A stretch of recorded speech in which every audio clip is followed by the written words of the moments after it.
Arthur Conan Doyle's John Watson walked up the stairs to his flat at 221B Baker Street hundreds of times, like literally hundreds of trips up and down, day after day.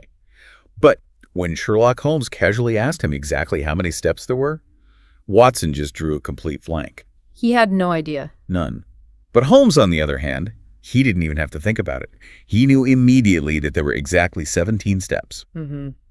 So today we're doing a deep dive into a massive stack of research anchored by Maria Konnikova's really fascinating book, Mastermind, How to Think Like Sherlock Holmes. It's such a great read. It really is. And the mission today is to figure out why Watson was so blonde, why Holmes was so brilliant, and how the underlying neuroscience can actually help us, upgrade our own brains. Yeah, and that stair example, it's honestly one of the best framing devices in literature. Because it's so relatable. Right. Exactly. It perfectly isolates a biological reality that modern neuroscience is really only just now fully mapping out. You see, the difference between Watson and Holmes isn't magic. And it isn't some unreachable innate IQ disparity either.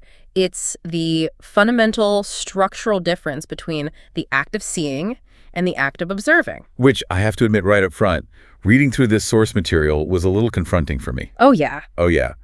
I am 100% the Watson in this scenario. I think most of us are. Yeah, I spend most of my life on autopilot. I see everything, but I'm just letting the sensory information wash over me, Well, from a biological standpoint, seeing is an entirely passive act. Okay. Light bounces off an object, like those wooden steps at Baker Street, and it hits your retinas. Right.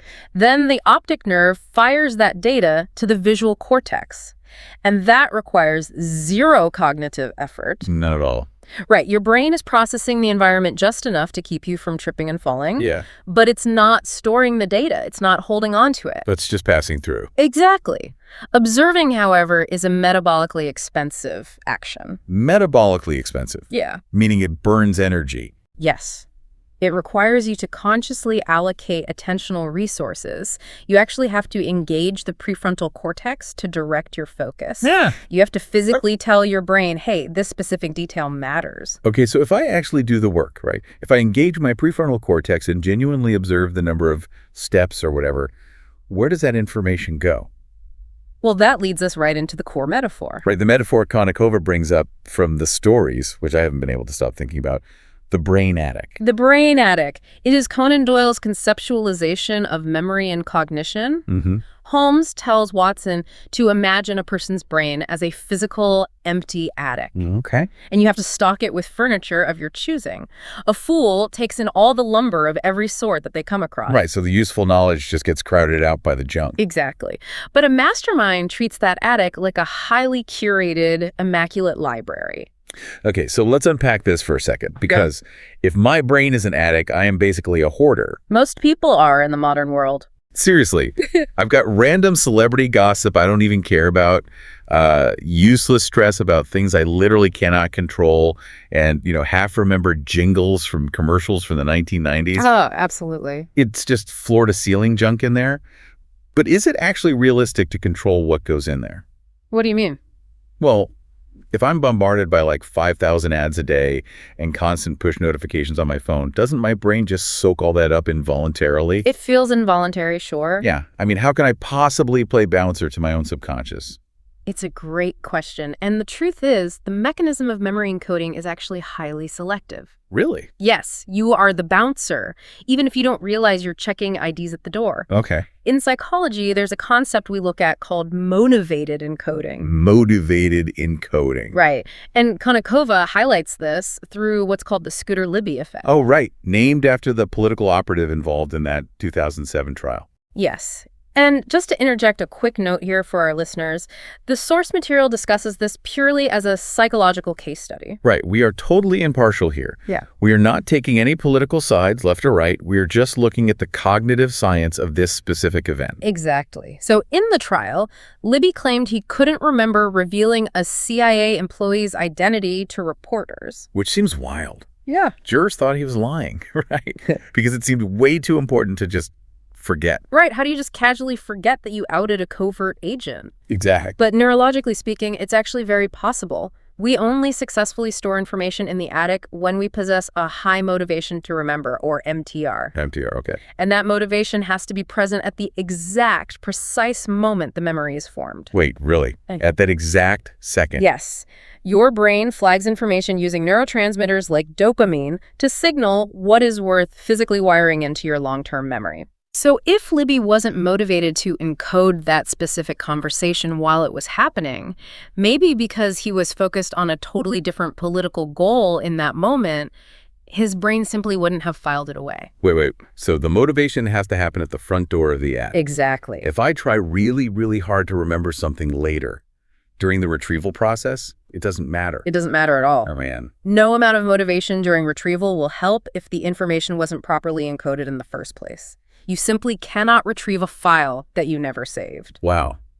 Okay, but if it's just a matter of paying attention and curating our attic at the front door, why is it so incredibly, exhaustingly hard to keep it clean?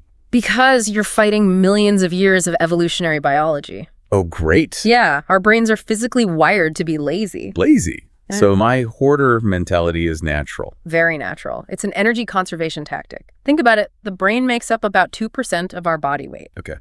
But it consumes roughly 20% of our daily energy. Whoa, just to run the brain. Just to run it. So in ancestral environments where calories were super scarce, thinking hard was a genuine survival risk. Because it burned too much fuel. Exactly. So my brain is just trying to save calories by not paying attention. Essentially, yes.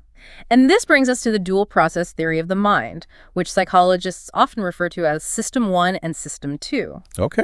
In our context today, based on the book, we can call it System Watson and System Holmes. I like that. System Watson is our default state. It is fast, intuitive, reactionary, and metabolically cheap. It's the autopilot. It runs on autopilot. System Holmes, on the other hand, is slow, deliberative, logical, and it requires intense mindfulness. And a lot of calories. Right. Running System Holmes literally burns more glucose. It physically drains you. Which explains why System Watson is so gullible, right? Yeah. It's cheaper to just believe everything than to actually verify it. Yes, exactly. The source material brings up this philosophical concept of the pink elephant, and man, it completely changed how I view my own thoughts. Daniel Gilbert's exploration of the pink elephant, which actually traces back to the philosopher Spinoza, but it is a perfect illustration of cognitive load. Walk me through it again. Okay, so if I tell you right now to think of a pink elephant. Okay, got it. You know logically they don't exist. Right. But to even comprehend the phrase I just said, your brain must initially believe it is true for a fraction of a second. Wait, I have to believe it's true. Yes. You have to physically picture the pink elephant in your mind's eye just to process the language. So System Watson just blindly opens the attic door and says, "Come on in, pink elephant, make yourself at home." That is the default mechanism. System Watson accepts every single proposition as true in order to process it. Wow. It is then up to System Holmes to step in, do the heavy metabolic lifting of verifying the claim, disbelieving it, and kicking the false information out of the attic. Okay, but if I'm tired or stressed out or, doom scrolling at 2 a.m. Which happens a lot. Right. I don't have the glucose or the energy to run System Holmes in that moment. No, you don't? So I just keep the pink elephant. I'm just walking around with unverified junk in my head because I was too metabolically depleted to fact-check my own initial thoughts. Which has massive implications when we move away from abstract pink elephants and apply this to how we judge other human beings. Oh, absolutely. The reliance on the cheap, fast System Watson is exactly where cognitive biases thrive. This makes the scene where Watson meets Mary Morstan for the first time makes so much more sense. Walk us through that one. So Mary Morstan walks into 221B Baker Street as a prospective client, right? Mm-hmm. And Watson immediately sizes her up. He notes that she's blonde, small, dainty, and within seconds, his System Watson goes into absolute overdrive. He jumps to a ton of conclusions. He instantly judges her as this saintly, refined, deeply spiritual, and sympathetic angel of a human being. Right. He attributes a massive amount of moral virtue to her based on absolutely zero behavioral evidence. Exactly. She hadn't even done anything yet. She just walked in the door. Yeah. But Watson falls prey to the halo effect. Because she possesses one physical trait that he finds pleasing, his lazy brain automatically assigns a whole suite of other positive, completely unverified character traits to her. And he believes it. He treats his assumption as a factual memory of who she actually is. And if you contrast that with Holmes in that exact same scene, you see the deliberate application of cognitive friction. Right, because Holmes observes the exact same physical details. Likely in much greater detail than Watson did, actually. But Holmes actively blocks the emotional projection. When Watson gushes about how attractive she is, Holmes essentially responds with, "Is she? I didn't observe that." Cold-blooded. Well, he notes her physical realities objectively. He explicitly states that he never makes exceptions because an exception disproves the rule. He views emotional qualities as antagonistic to cold, hard reasoning. I have to push back on that a little bit, though. Okay, go ahead. Is Holmes's cold, robotic objectivity really the ideal we should strive for? Like, Watson's emotional warmth makes him human.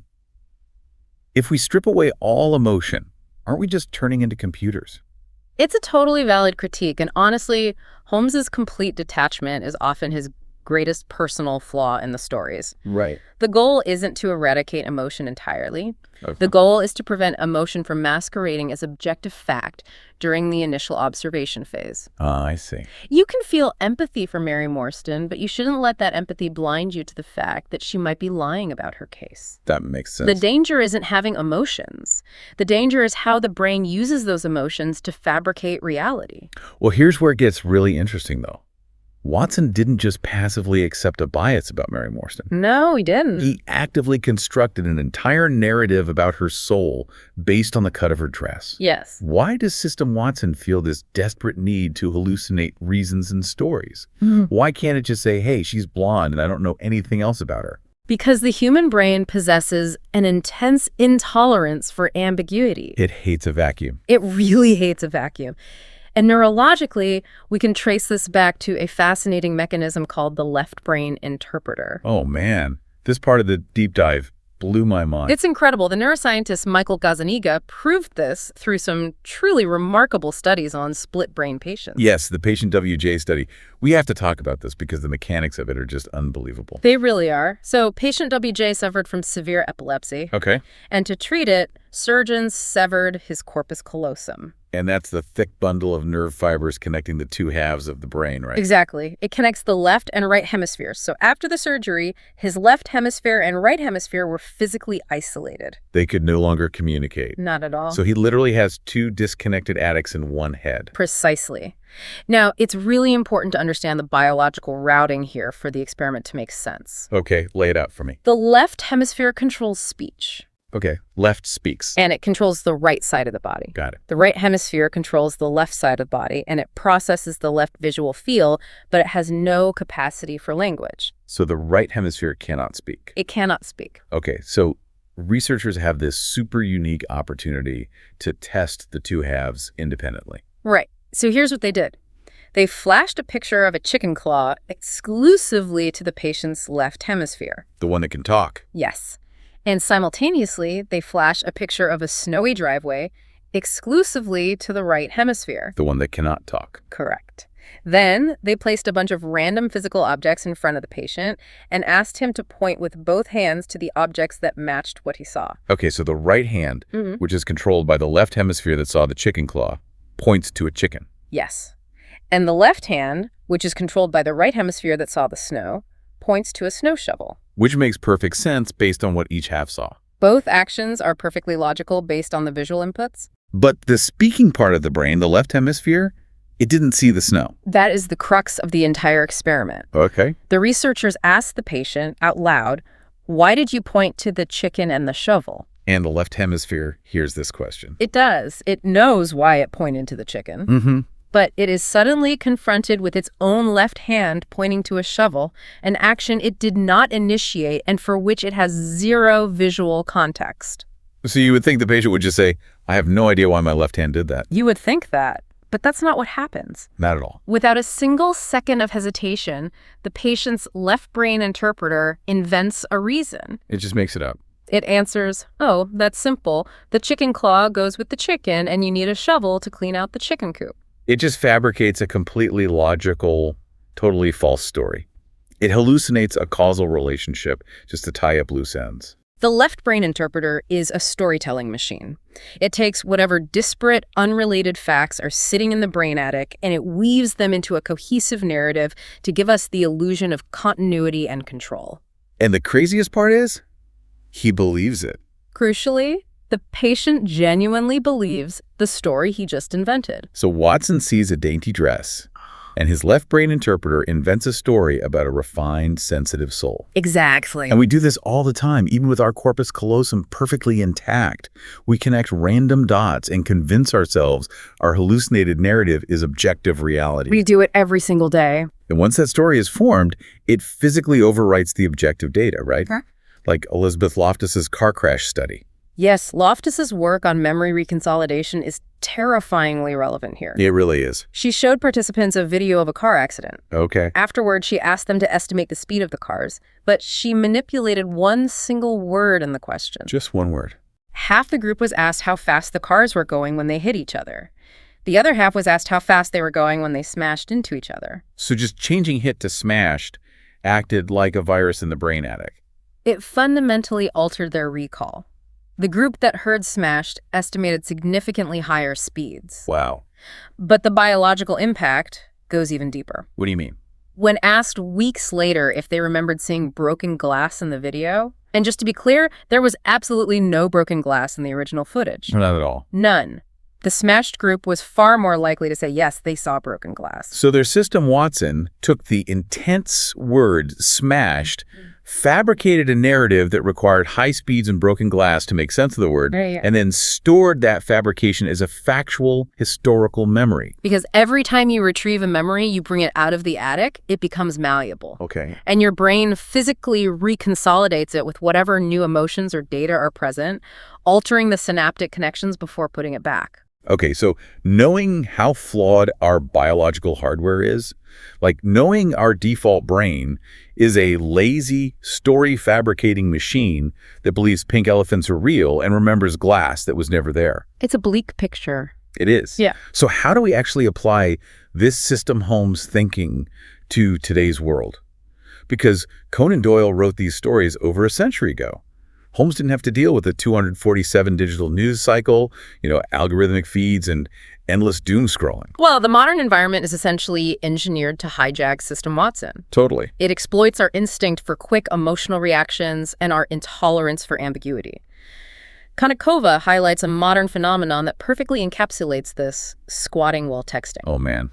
Sitting in your parked car in your driveway for 20 minutes just scrolling through your phone. Exactly. I'm painfully guilty of this. I did it yesterday. It's a symptom of a chronically distracted brain suffering from severe cognitive overload. We are constantly multitasking, which means our prefrontal cortex is exhausted, and we are never truly observing. We are just passively seeing a million things at once. Just letting it wash over us. Right.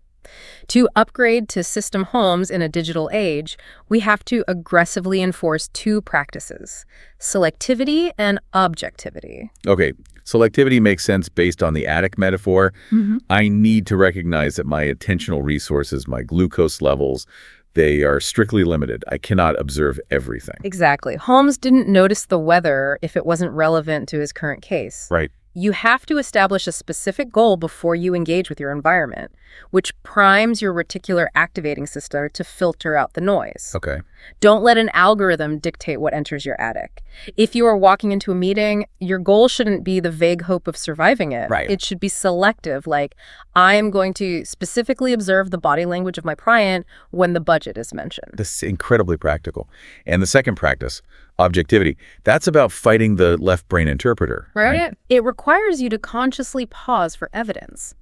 When you read a highly provocative headline on social media, you have to recognize the immediate emotional spike in your chest. That tight feeling. Yes, that is System Watson reacting. You must consciously engage System Holmes, burn the metabolic energy, and look for the objective evidence in the article before you react, share, or invent a narrative. That reminds me of that moment in the original stories where Watson is absolutely horrified to discover that Sherlock Holmes doesn't know the Earth travels around the sun. The Copernican theory, yes. Holmes famously argues that knowing the solar system's mechanics doesn't help him solve a crime, so he actively tries to forget it to keep his attic clean. It's a funny scene, but it has a point. And reading this, I realized something profound about our modern context.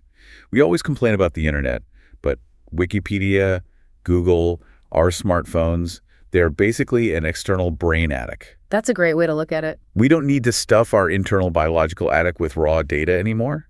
Like, we don't need to memorize the capital of every state. We offload the trivia, which theoretically changes our cognitive load entirely. Yes, we just need to know where to find the information in the external attic. If we use our devices for storage, we can keep our internal brain attic clean and empty, reserving all that high-powered cognitive real estate, all that glucose, for present-moment observation and critical thinking. So we use the internet for storage and our brains for processing. Exactly. It's a highly efficient modern adaptation of the Holmes methodology.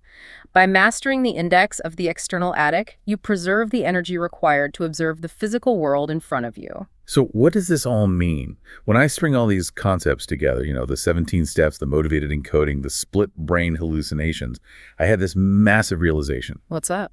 Being a genius like Sherlock Holmes isn't about some innate, unreachable biological gift. It really isn't. It is a trainable skill. It is simply about paying aggressive, mindful attention to the present moment. System Holmes is a habit. It is a cognitive muscle that anyone can build if they just stop trusting their lazy autopilot. And the science of neuroplasticity proves that this muscle can be built at any age. At any age. Our brains are highly dynamic.